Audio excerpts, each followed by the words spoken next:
In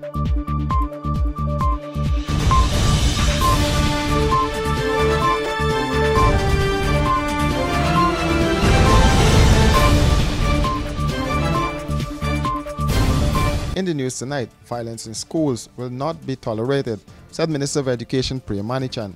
We would be prepared to use the law to remove children who are a threat to other children, even as we ensure they're being educated. And there are facilities for that. So you could go to NOC and receive an education, as is your constitutional right, but not be a threat. And man turns up in court accepting ownership of over 25 pounds of cocaine busted in Pushadnagar house. Guyana's Minister of Education Priya Manichan is putting students on notice that her ministry is not prepared to take lightly violence in schools. That's not to say there isn't a school violence policy and all that, but if we are to be honest, we are seeing more. I don't know if I want to feel comfortable as yet saying we're seeing more incidences, but we're seeing more visibility of violence in schools or amongst school children, even if not in school. It is not something we're prepared to take lightly. It is not behavior we're prepared to tolerate. So I want to say very clearly to all parents, talk to your children about what's expected when they're in school or in their school uniform. And I want to say to children, very, very firmly, that kind of behavior is not going to be tolerated. We would be prepared to use the law to remove children who are a threat to other children, even as we ensure they're being educated. And there are facilities for that. So you could go to NOC and receive an education, as is your constitutional right, but not be a threat to other children. The minister sounded a warning. So I want to sound a warning to children who have seen this kind of behavior and believe it's going to be accepted or tolerated, that we are not going to tolerate within the school system any kind of violent, unsociable behavior. The criticism will come, where is our policy on that? And so I'm telling you before it comes, that while we have a school policy on that, I don't believe it may be outdated in this time. And so we're having a relook at it with an entire mapping out as to what is to be done if any of this kind of behavior happens. So the student, yes, we have been in touch with the mother. I've spoken to her a few times. I didn't speak to her in the last 2 days, but he was discharged, I believe, on Monday. I am going to Linden today, and I actually hope to see him. And he's doing well medically, as far as I've been told. I'm not an expert in the area. The police the complaint against the other child has gone to the DPP, and I hope that body acts urgently and swiftly. And please note, I'm not telling them what to do. I haven't seen the file myself, except what we all saw. But I expect a swift response on that. Planning an elegant or corporate event? Let the experts at Star Rentals equip you. Give your event that spectacular 5-star experience it deserves with the options of transparent tents of various sizes, indoor and outdoor formal bars and cocktail tables with LED lights, stage, podium with lighting, portable AC units, generators, executive portable washrooms, outdoor light tower and much more. Call today 226-3020, online www.starrentalsgy.com. Star Rentals, we got you covered.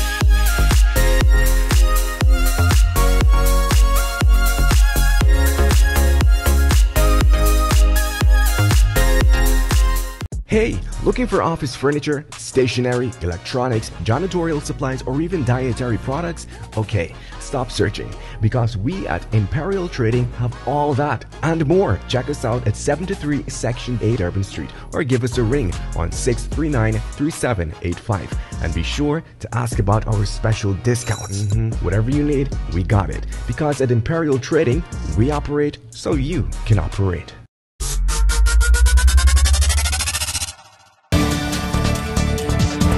The 5 persons who were arrested by the Customs Anti-Narcotics Unit on Tuesday with over 25 pounds of cocaine and 266 grams of ecstasy were today arraigned in the Georgetown Magistrates Court. Lena Narine, James Hubbard, Clay Jennifer Butcher, Jamal Narine, and Gregory Farai, a Surinamese national, appeared in the Georgetown Magistrates Court before Magistrate Shardell Isaacs, charged with possession of narcotics for the purpose of trafficking. This was after Kanu busted 11.4 kilograms of cocaine at a house in Pushad Nagar. It is alleged that James Hubbard came out of a motor car with a black plastic bag in his hand and went into the house where Lena Narine was standing at the front door. Kanu officers then entered the yard and into the house where they saw Butcher, Jamal Narine, and Farai all standing in the house. They were all arrested by Kanu ranks. They all pleaded not guilty today and were granted $500,000 bail each. However, Lena Narine was charged with trafficking of 266 grams of ecstasy, and she was placed on an additional $500,000 bail for that offense. They were all told to lodge their passports at the court. The accused were represented by Nigel Hughes, Dexter Smart, Everton Singh Lamy, and Dexter Todd. In the court this morning, a man who claimed ownership of the drugs turned up in the court with his attorney, Patrice Henry.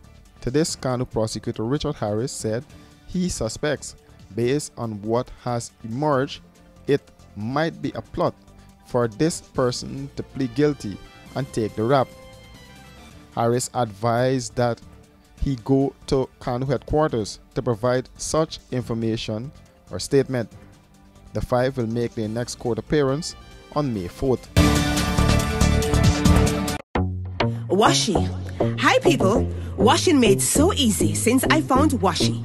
Washing me use wash me clothes and I can say Washi soap powder wash clothes so nice. Washi soap powder leave your clothes color bright. Washi soap powder leave me clothes smelling nice, of course. So give thanks to Washi soap powder for doing my laundry right. Keep my clothes color bright, have my clothes smelling nice for sure. I could not ask for more. Comes in lemon and original.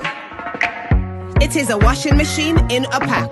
Washi soap powder wash clothes so nice. Washi soap powder leave your clothes color bright. Washi soap powder have my clothes smelling nice, of course. Distributors located in the Stabrook Market. And before we go, BK employees strangled to death. Dead is Putamba Sharma, a 69-year-old lorry driver of Independence Street, Lagrange, West Bank, Demerara. He worked with BK's quarries in the Mazzaroni as a lorry driver and reported to the said location and was assigned a quarters within the compound. The police are reporting that the man was last seen alive in the compound at BK Quarries in the Mazzaroni River around 18 hours on March 30th. On March 31st, around 7 hours 30, a security guard found him afloat in the Mazzaroni River in the vicinity of the security base. A post-mortem examination was conducted on his body today by Dr. Neil Singh, who gave the cause of death as manual strangulation. The police probe into the matter is ongoing. For these and other stories, do visit us at our website www.rdproductiongy.com.